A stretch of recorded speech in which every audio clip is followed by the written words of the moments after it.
Assalamualaikum warahmatullahi wabarakatuh. Dalam pertemuan mata kuliah Al-Islam dan Kemuhammadiyahan 3, Islam dan Iptek kali ini, saya Lisda Nursanti sebagai moderator dan penyaji pertama, Muslimatul Hanifah sebagai penyaji kedua, dan Eka Rohmawati sebagai penyaji ketiga, akan mempresentasikan bab dakwah bilhal melalui pengembangan dan penerapan Iptek. Adapun 4 subbab yang akan kami bahas, yaitu yang pertama, setiap muslim adalah da'i, kedua, bekerja adalah dakwah, ketiga, kewajiban menyampaikan dan mengembangkan ilmu ekonomi, dan yang keempat, ayat dan hadis yang relevan. Subbab yang pertama yaitu, setiap muslim adalah da'i. Definisi dari da'i adalah setiap muslim dan muslimah yang berdakwah sebagai kewajiban yang melekat dan tidak terpisahkan dari misinya sebagai penganut agama Islam sesuai dengan perintah Allah Subhanahu wa taala. Jadi dai secara lughawi adalah suatu proses penyampaian atau tabligh pesan-pesan tertentu yang berupa ajakan atau seruan dengan tujuan agar orang lain memenuhi ajakan tersebut. Kita adalah da'i sebelum menjadi apapun. Dari kalimat tersebut dapat kita simpulkan bahwa pada dasarnya kita adalah seorang da'i sebelum kita menjabat suatu profesi apapun. Perkataan Hasan al-Banna tersebut dapat menjadi cerminan bahwa pada hakikatnya seorang muslim adalah pendakwah. Ketika seseorang menuntut ilmu dan memiliki pengetahuan, saat itu pula ia memiliki kewajiban untuk menyebarluaskan ilmu yang dimilikinya tersebut. Ketika seseorang sadar bahwa ia telah memiliki bekal untuk mengamalkan sunnah, saat itu pula ia berkewajiban menyeru orang lain kepada Islam.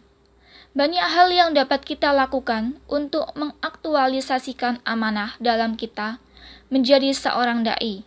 Salah satunya adalah menjadi seorang murabbi. Murabbi bermaksud yang lebih luas melebihi tahap mu'alim. Konsep murabbi merujuk kepada pendidik yang bukan saja mengajarkan suatu ilmu, tetapi dalam masa yang sama mencoba mendidik rohani, jasmani, fisik dan mental anak didiknya untuk menghayati dan mengamalkan ilmu yang telah dipelajari. Guru murabbi telah memfokuskan penghayatan suatu ilmu, sekaligus membentuk kepribadian, sikap dan tabiat anak didiknya. Spiritual quotient dapat dibentuk di dalam diri murid-murid karena pengajaran berbentuk pendidikan jiwa, diperkukuhkan dengan memberi kesadaran, keyakinan, dan juga melalui amalan. Seorang murabbi harus memiliki niat yang ikhlas karena Allah Ta'ala semata, membuang jauh-jauh tendensi untuk mencari popularitas atau pujian, apalagi niatnya adalah untuk mencari pengikut yang banyak. Niat yang ikhlas karena Allah Ta'ala bermakna seorang murabbi melakukan tarbiyah untuk mendekatkan diri atau takorub kepada Allah Subhanahu wa Ta'ala, memperbaiki hambanya dan mengeluarkan mereka dari kegelapan, kebodohan, dan kemaksiatan menuju cahaya ilmu ketaatan. Niat yang ikhlas juga akan menggiring seorang murabbi melahirkan dakwanya dari dasar kecintaan kepada Allah Subhanahu wa Ta'ala dan untuk agamanya, serta kecintaan kepada kebaikan untuk semua manusia. Allah Subhanahu wa Ta'ala berfirman dalam Quran surat Hud ayat 15 sampai dengan 16 yang artinya, barang siapa yang menghendaki kehidupan dunia dan perhiasannya, niscaya kami berikan kepada mereka balasan pekerjaan mereka di dunia dengan sempurna, dan mereka di dunia itu tidak akan dirugikan. Itulah orang-orang yang tidak memperoleh di akhirat, kecuali mereka, dan lenyaplah di akhirat itu apa yang telah mereka usahakan di dunia, dan sia-sialah apa yang telah mereka kerjakan. Subbab yang kedua yaitu, bekerja adalah dakwah.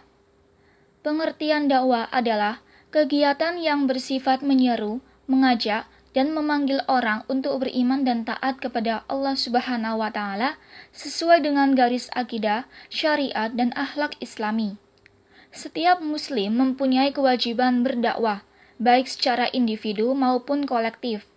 Substansi kegiatan dakwah adalah amar ma'ruf, nahi mungkar. Dakwah bilhal dimaksudkan sebagai keseluruhan upaya mengajak orang secara sendiri-sendiri maupun berkelompok untuk mengembangkan diri dan masyarakat dalam rangka mewujudkan tatanan sosial ekonomi dan kebutuhan yang lebih baik menurut tuntunan Islam. Yang berarti banyak menekankan pada masalah kemasyarakatan seperti kemiskinan, kebodohan, keterbelakangan dengan wujud amal nyata terhadap sasaran dakwah. Di dalam dunia pekerjaan, seorang muslim bertanggung jawab untuk berdakwah. Dakwah bukan bermaksud untuk mengajak manusia melupakan tanggung jawab bekerja dan melaksanakan amal ibadah yang spesifik semata-mata. Bekerja itu sendiri merupakan suatu amal ibadah, apalagi jika diniatkan karena Allah Subhanahu wa taala dan dilaksanakan dengan penuh amanah, fokus, dan ikhlas. Adapun ganjaran usaha dakwah, firman-Nya dalam Quran surat Al-Imran ayat 104 yang artinya, "Dan hendaklah ada di antara kamu segolongan umat yang menyeru kepada kebajikan, menyuruh kepada yang ma'ruf dan mencegah dari yang mungkar. Merekalah orang-orang yang beruntung." Sebagai dai di dalam konteks dunia pekerjaan, seseorang itu perlulah terlebih dahulu memperlengkapkan dirinya supaya usaha dakwahnya akan menjadi sempurna. Subbab yang ketiga adalah kewajiban mengembangkan dan menyampaikan ilmu ekonomi. Terdapat dua hal yang berkaitan dengan usaha mengembangkan dan menyampaikan ilmu ekonomi. Yang pertama, dakwah bilhol dalam konteks kesejahteraan sosial. Yang kedua, upaya menumbuhkan kesadaran dan mengembangkannya. Dakwah bilhol dalam konteks kesejahteraan sosial. Ruang lingkup dakwah bilhol sebagaimana disebutkan dalam buku pedoman dakwah bilhol adalah meliputi semua persoalan dan berhubungan dengan kebutuhan pokok manusia, terutama yang berhubungan dengan kebutuhan fisik, material, ekonomis. Maka, kegiatan dakwah bilhol akan lebih menekankan pada pengembangan kehidupan dan penghidupan masyarakat dalam meningkatkan taraf hidup yang lebih baik sesuai dengan tuntunan ajaran agama Islam. Bentuk-bentuk pengembangan kegiatan dakwah bilhol dapat dilakukan melalui bentuk pengembangan kehidupan dan penghidupan manusia, antara lain: yang pertama, penyelenggaraan pendidikan; yang kedua, penyelenggaraan kesehatan; yang ketiga, penyelenggaraan panti asuhan; yang keempat, kegiatan koperasi; dan yang kelima, penciptaan lapangan kerja. Yang kedua ada upaya menumbuhkan kesadaran dan mengembangkannya. Konsep bahwa dakwah bilhol merupakan usaha menyampaikan ajaran Islam kepada umat perseorangan maupun kelompok dengan cara membantu mengatasi masalah yang dihadapi umat. Untuk mengenali kesadaran dan meningkatkan pengembangan potensi, pengembangan swadaya masyarakat yang dapat dilakukan melalui tahapnya adalah sebagai berikut. Yang pertama, mengajak seseorang untuk mengenali dan memahami masalah mereka sendiri. Masalahnya yang dialami oleh umat Islam sering tidak dipahami oleh anggotanya. Hal ini terjadi karena beberapa sebab. Yang pertama, ketidaktahuan. Faktor ini terjadi pada tingkat pemikiran dan pendidikan mereka. Yang kedua, sikap pasif dan apatis terjadi karena dalam diri masyarakat sudah melekat keadaan, kejadian-kejadian bahkan perbincangnya sosial yang tidak dihadapi suatu masalah yang pada gilirannya mengkondisikan mereka untuk pasrah dan menyerah terhadap nasib. Dari sebab-sebab di atas, ada dua hal yang mendasar yang harus dapat diperhatikan seorang dai, yaitu tingkat kepekaan terhadap lingkungan yang rendah dan ketidakberdayaan menghadapi lingkungan. Yang kedua, persiapan seorang dalam suatu pelaksanaan pemecahan masalahnya.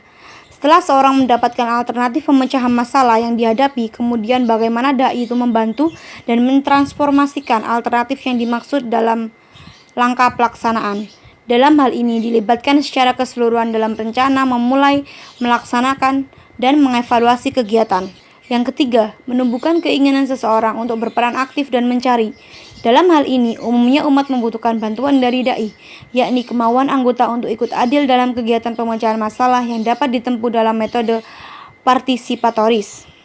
Yang keempat, dalam hal penyebaran metode-metode swadaya seseorang. Dalam hal ini, seseorang seharusnya tidak mendidiki seorang menjadi kelompok yang konsumtif yang pasif tetapi lebih mengarahkan kepada mereka sebagai pekerja aktif. Disinilah diperlakukan pengembangan berbagai metode. Yang kelima, evaluasi dan tindak lanjut. Setiap akhir kegiatan yang telah direncanakan kemudian dievaluasi secara bersama-sama dengan dai sebagai fasilitator atau pendamping, dengan seseorang sebagai subjek utama. Evaluasi dimasukkan sebagai upaya melihat kelemahan dan kelebihan program tersebut, kemudian memikirkan rencana berikut yang lebih tertata dan bagus. Dengan kata lain, selalu dilakukan refleksi dan aksi untuk mendapatkan suatu kerja dakwah yang maksimal. Al-Quran sebagai pedoman umat Islam mengajarkan supaya setiap manusia menegakkan keadilan dan kehidupan bermasyarakat, seperti tuntunan agar orang-orang kaya memberikan sesuatu yang dimiliki kepada orang-orang yang miskin, dengan kadar yang telah ditentukan syara.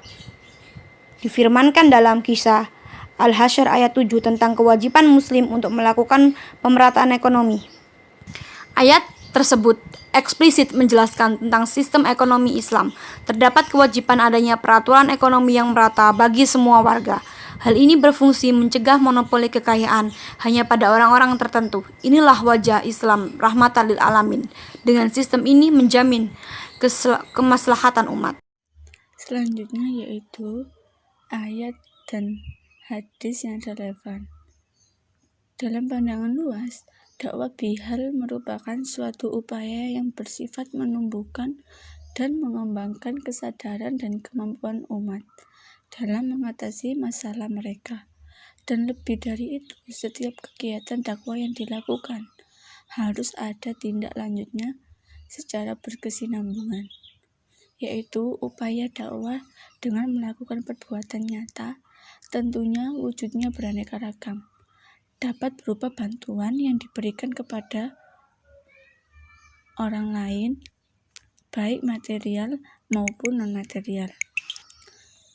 Adapun ayat dan hadis yang relevan berkaitan dengan dakwah bihal yaitu menurut Al-Quran, sebagaimana firman Allah Subhanahu wa Ta'ala dalam Quran surat An-Nisa ayat 75 yang mempunyai arti, mengapa kamu tidak mau berperang di jalan Allah Subhanahu wa Ta'ala dan membela orang-orang yang lemah, baik laki-laki, wanita-wanita maupun anak-anak, yang semuanya berdoa, ya Tuhan kami, keluarkanlah kami dari negeri ini yang zalim penduduknya, dan berilah kami pelindung dari sisi Engkau, dan berilah kami penolong dari sisi Engkau. Kemudian hadis yang relevan berdasarkan dakwah bilhal. Dalam hadis riwayat Al-Bukhari dan Muslim yang mempunyai arti, barang siapa melampangkan seorang mukmin dari salah satu kesusahan dunia, maka Allah akan melampangkannya dari salah satu kesusahan di hari akhirat. Dan barang siapa meringankan penderitaan orang lain, maka Allah akan meringankan penderitaannya di dunia dan di akhirat. Dan barang siapa yang menutupi cacat seorang muslim atau aib, maka Allah akan menutupi cacat atau aibnya di dunia dan di akhirat. Sekian presentasi dari kami. Apabila ada kesalahan dalam penyajian, kami selaku penyaji mohon maaf yang sebesar-besarnya. Dan semoga pembahasan dari kami ini dapat bermanfaat bagi pembaca maupun pendengar. Wassalamualaikum warahmatullahi wabarakatuh.